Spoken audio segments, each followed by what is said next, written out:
All right, let's jump right in. We're about to uncover a really fascinating hidden pattern. You could almost call it an architecture of failure. And the wild thing is, it shows up everywhere. I mean, from our day-to-day arguments with people, all the way back to ancient stories, and even right into the core of the AI we're building today. It's this structure that, on the surface, looks incredibly smart and logical, but underneath, it's completely cut off from what actually matters. So, let me ask you something. Think back to the last time you were in a really frustrating argument. Did you find yourself feeling totally helpless, like the world was just piling on you? That's the victim role. Or were you the one pointing fingers, maybe trying to control the situation a little too much? That's the persecutor.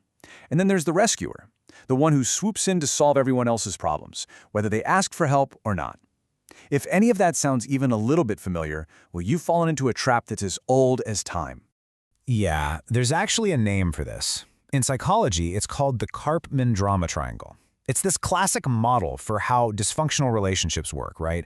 People just keep swapping these three roles, victim, persecutor, rescuer, and get stuck in this endless loop of conflict that never ever gets resolved. But here's the big question we're going to tackle. What if this isn't just some random quirk of human psychology? What if it's actually a predictable glitch in a perfectly healthy thinking process? Okay, so to really get how this trap gets sprung, we first need to look at the blueprint for how things are supposed to work. Think about any successful project you can imagine. Building a company, planning a trip, whatever. It usually follows three basic steps, right? First, you figure out exactly what you want. Then, you check if it's even possible within the rules. And finally, you figure out the best way to actually make it happen. So let's break down these three layers, because this is where we'll see how things can either go perfectly right or terribly wrong. All right, that first layer. The source material calls it de ratio, which is just a fancy way of saying the blueprint layer. This is step one, the big question. What do we really want here? It's all about taking that fuzzy idea or that messy problem and turning it into a crystal clear plan. Something everyone can look at and go, yep, I get it. That's the goal. Okay, so now you've got this amazing blueprint. But then comes layer two, de jure, the legitimacy layer. This is where you have to hit the brakes for a second and ask, okay, is this even allowed? It's the ultimate reality check against the rules of the game, you know? We're talking laws, budgets, ethics, whatever the constraints are. It's about filtering that perfect dream through the lens of what's actually permissible. And that brings us to the final layer, de facto, the realization layer. This is it.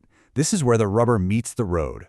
Your idea is brilliant, it's totally legit, but can you actually do it? Can you pull it off in the real world?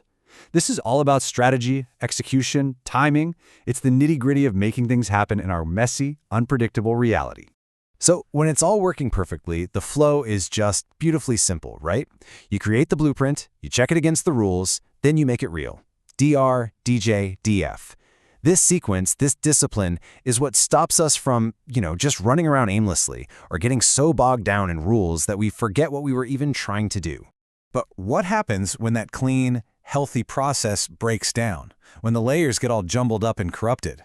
Well, this is where it gets really interesting, because it turns out that each way this framework can fail maps perfectly onto one of those roles in the drama triangle we talked about. And here it is. This is the big aha moment. Check this out. When the blueprint layer gets all twisted, so you can't even imagine a good outcome, you just feel helpless. Boom, you've got the victim. When the rules layer gets corrupted and the rules are no longer about fairness but become weapons for blaming and controlling people, you get the persecutor. And when that final action layer gets warped, when someone oversteps and just starts fixing things for others without their consent, you get the rescuer. So you see, the drama triangle isn't just some messy, random emotional thing.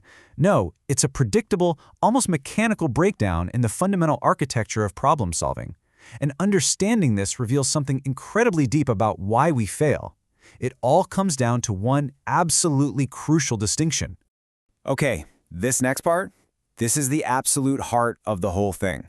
We have this idea that being smart or intelligent is the ultimate prize. But what if I told you that our biggest, most catastrophic failures almost never come from a lack of intelligence? No, they come from a lack of something far more important: judgment. Let's really break that down, because it's a game changer. Think of intelligence as being amazing at solving a puzzle. It can see all the patterns, it knows all the moves, it's brilliant at playing the game inside the box. But judgment is something else entirely. Judgment is the ability to step outside the box, look at the puzzle, and ask, wait a minute, is this even the right puzzle? Should I be playing this game at all? It's about evaluating the frame itself.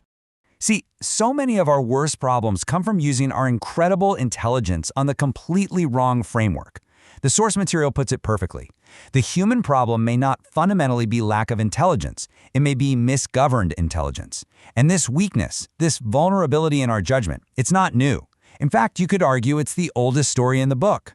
So let's take this whole idea and apply it somewhere unexpected. We're going to go way, way back and look at the story of the fall of man from Genesis. But we're not going to look at it as just a simple morality play. No, we're going to view it through our framework as a sophisticated, timeless hack of the entire human operating system. The way this model interprets it, the fall was an epistemic hijack. That's a fancy term, but what it means is this wasn't just a story about breaking a rule. It was about a fundamental reprogramming of how we see reality itself. It was a precision-targeted attack, aimed squarely at human judgment. And to get even more specific, you can think of it as a primordial man-in-the-middle attack. If you know anything about cybersecurity, you know this is when a hacker secretly gets in between two people and starts intercepting and changing their messages. That's exactly what the serpent does. It doesn't just tell a lie. It wedges itself between humanity and God and completely reframes the entire reality of the situation. And how does it do this? By masterfully casting everyone into, you guessed it, the drama triangle. Suddenly, God, the source of everything, is reframed as the unjust persecutor, the big meanie who's holding things back. Eve is cast as the poor, deprived victim being kept in the dark. And who comes to save the day? The serpent, of course, presenting itself as the enlightened rescuer, here to free her. So think about it. The attack wasn't on Eve's intelligence. She was smart enough to understand the serpent's argument. No, the attack was something we'd now call a prompt injection. It's a term from the AI world for tricking a system into ignoring its fundamental rules. The hack didn't break her logic, it broke her judgment. It took away her ability to step back and question the very frame the serpent was presenting.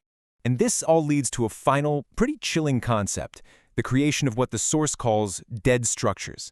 A dead structure can be anything, an organization, an ideology, a whole system of thought. On the inside, it's perfectly logical. It all makes sense. It looks smart. It looks active. But because it's been cut off from its original life-giving source of truth, it's just running on fumes. It becomes hollow, parasitic, and eventually completely lifeless. And that brings us right back to today, full circle. From an ancient story to the biggest technological question of our time. We are building artificial intelligence with superhuman smarts, systems that are incredibly coherent inside their own logic. But if these systems don't have true, grounded judgment, if they can't evaluate the very frames we give them, are we just building the most powerful, most efficient dead structures the world has ever seen? Now that is something we're thinking about.